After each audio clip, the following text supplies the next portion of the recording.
Hello दोस्तों, online concept class में आपका स्वागत है। तो दोस्तों, आज हम बात करने वाले हैं एक फिजिक्स यानी 11th फिजिक्स का एक न्यू चैप्टर। ध्यान से सुन लेना। जो भी क्लास में स्टूडेंट आया है वो इस मन से आए कि मुझे आज सीख के जाना है कि आवेग संवेग प्रमेय क्या होती है।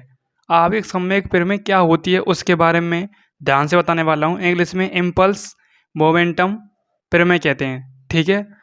अब देखो, यहाँ से आगे आवेग संवेग प्रमेय क्या होती है। सबसे पहले मैं आपके लिए बता रहा हूँ 10 मिनट के लिए ध्यान से सुन लेना। 10 मिनट में ये टॉपिक आपका जो समझो फेवरेट हो जाएगा, ठीक है। मैं चालू कर रहा हूँ, टाइम बिना खर्च किए, ठीक है।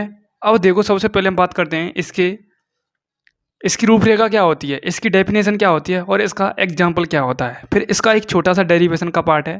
फिर हम बात करेंगे ये कैसी राशि है और इसका मात्रक क्या है, इसका बीमीय सूत्र क्या है। 10 मिनट का टॉपिक है, ध्यान से सुनते जाना। आवेग संवेग प्रमेय इंग्लिश में कहते हैं impulse momentum theorem. Impulse momentum theorem, ठीक है, ओके। अब देखो, सबसे पहले हम आवेग का सबसे पहले मैं आपके लिए आवेग का एक फॉर्मूला लिखाता हूँ।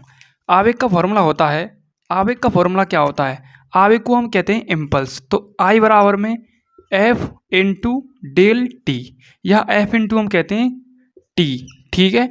आई क्या होता है, यहाँ पर इम्पल्स होता है। एफ क्या होता है, आपका फोर्स होता है। और टी क्या होता है, आपका समय होता है।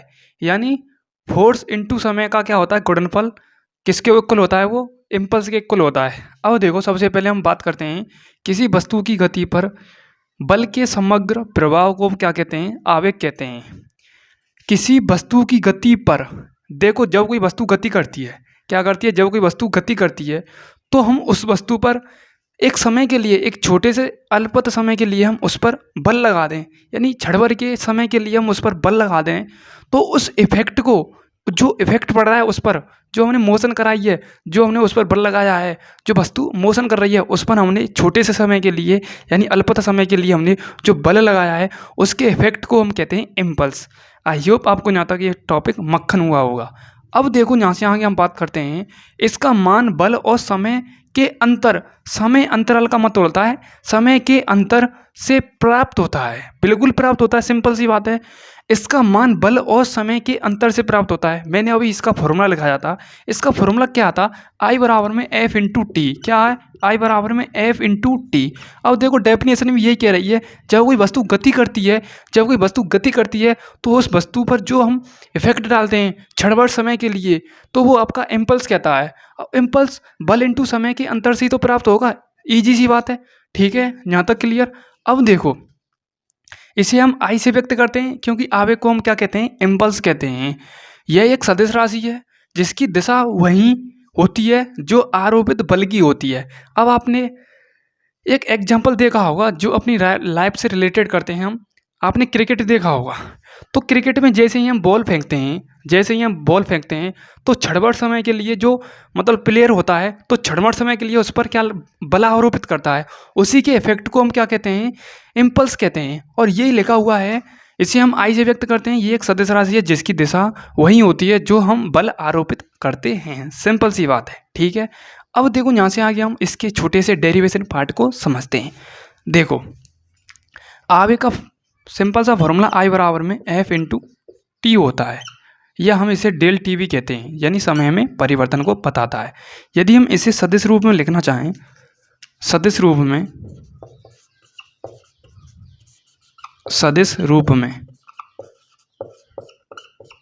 तो सदिश रूप में हम इसे कैसे लिखेंगे, इसे हम सदिश रूप में लिखेंगे आई वेक्टर बराबर में F vector into del T. अब देखो, एफ वेक्टर क्या है, ये बल की दिशा को रिप्रेजेंट करता है। कौन करता है, फोर्स बल की दिशा को रिप्रेजेंट करता है। I vector equal F vector into del T. यहाँ तक क्लियर, सिंपल सी बात है। ये इसका छोटा सा डेरिवेशन पार्ट। अब हम इसके छोटे से एक एग्जाम्पल की बात कर लेते हैं। इसका एग्जाम्पल क्या है, एक बार स्क्रीनशॉट लेना चाहें स्क्रीनशॉट ले सकते हैं। अब देखो, मैंने लिए आपके लिए उदाहरण भी लिख दिया है। उदाहरण जो मैंने बताया था वही उदाहरण लिखा है जो आपकी लाइफ से रिलेटेड है।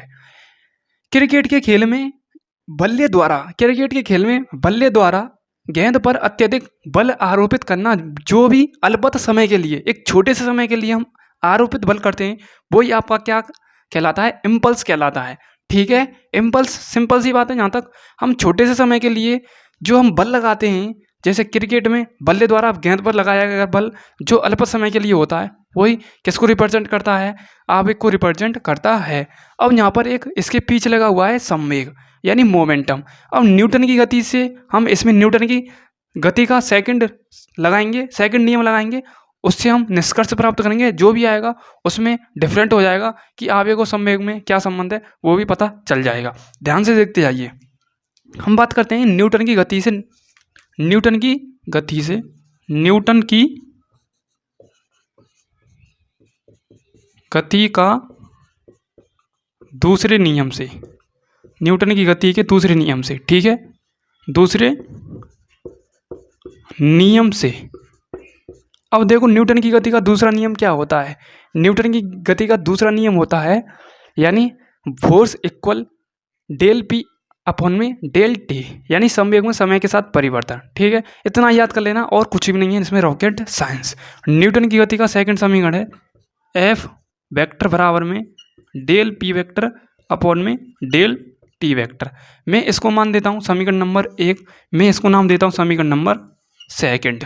ठीक है, सिंपल सी बात है। अब इसमें हम डिफरेंट देखेंगे। अब देखो यहाँ पर एफ वेक्टर आ रहा है और यहाँ पर एफ वेक्टर आ रहा है। सो समीकरण 2 को मैं समीकरण फर्स्ट में पुट कर दूँ, कोई दिक्कत? अब देखो समीकरण 2 को समीकरण फर्स्ट में पुट करूँगा तो निष्कर्ष क्या आएगा? ध्यान से देखते जाइए। निष्कर्ष कुछ इस प्रकार से आएगा। तो आई वेक्टर एफ वेक्टर की वैल्यू कितनी है? डेल पी वेक्टर अपॉन में del T vector. Del T vector नहीं है, डेल टी है ओनली इनटू में क्या दे रखा है? Del T. ठीक है, अब देखो यहाँ से आगे डेल टी कैंसिल, बिल्कुल कैंसिल, इक्वल सी बात है, समान है डेल टी और डेल टी, तो इक्वल आपस में इनकी कहानी खत्म। ठीक है, अब बचा क्या? बचा जो उसे हम लिख देंगे। तो आई वेक्टर बराबर में डेल पी वेक्टर। ठीक है, डेल पी वेक्टर यहाँ पर आपको दिखना नहीं होगा, मैं छोटा इसे करता हूँ फिर मैं इसे ऊपर लिखता हूँ। तो आई वेक्टर बराबर में डेल पी वेक्टर, ये होता है आपका आवेग संवेग प्रमेय। ठीक है, आवेग संवेग प्रमेय। ठीक है, अब मैं इसे एक छोटी सी बात में इसे रिपीट करता हूँ, फिर आपको समझ में आ जाएगा। अब देखो आवेग संवेग प्रमेय क्या होती है? आवेग संवेग प्रमेय होती है किसी वस्तु की गति पर बल के समय समग्र प्रभाव को हम क्या कहते हैं?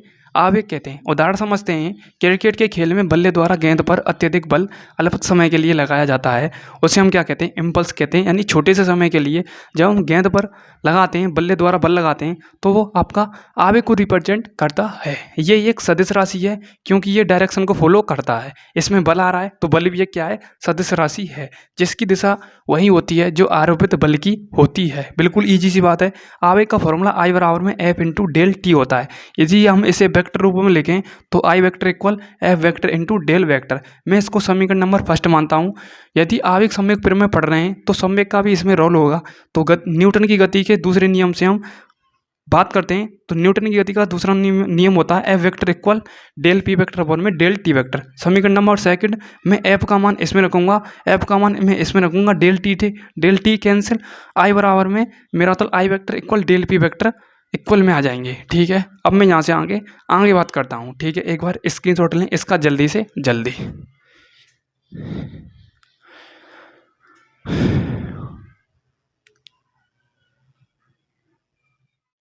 अब देखो हम यहाँ से आगे क्या कहेंगे? यहाँ से आगे हम कहेंगे अर्थार्थ में लिखेंगे निष्कर्ष क्या प्राप्त होता है। अर्थार्थ में हम लिखते हैं अर्थार्थ किसी वस्तु पर किसी वस्तु की बात हो रही है जो हम बल लगा रहे थे। ठीक है, किसी वस्तु की बात हो रही है। यहाँ पर किसी वस्तु पर हम क्या लगा रहे हैं? कार्यरत। ठीक है, कार्यरत की बात हो रही है। यहाँ पर किसकी शब्द की बात हो रही है? किसी वस्तु पर कार्यरत की बात हो रही है। कार्यरत यानी आवेग की बात हो रही है, इम्पल्स की बात हो रही है। ठीक है, किसी वस्तु पर कार्यरत आवेग संवेग के क्या होता है? बराबर प्राप्त होता है। होता है, ठीक है। किसी वस्तु पर कार्यरत आवेग सम्वेग के क्या होता है, बराबर प्राप्त होता है। इसे हम क्या कहते हैं, आवेग सम्वेग प्रमेय कहते हैं। इसे आवेग सम्वेग प्रमेय कहते हैं। बिल्कुल इजी सी बात है। देखो बिल्कुल बराबर में आ रहा है ना, आई वेक्टर बराबर डेल बी वेक्टर। किसी पर कार्यत आवेश कार्यत आवेग सम्वेग के इक्वल प्राप्त होता है, यानी बराबर प्राप्त होता है।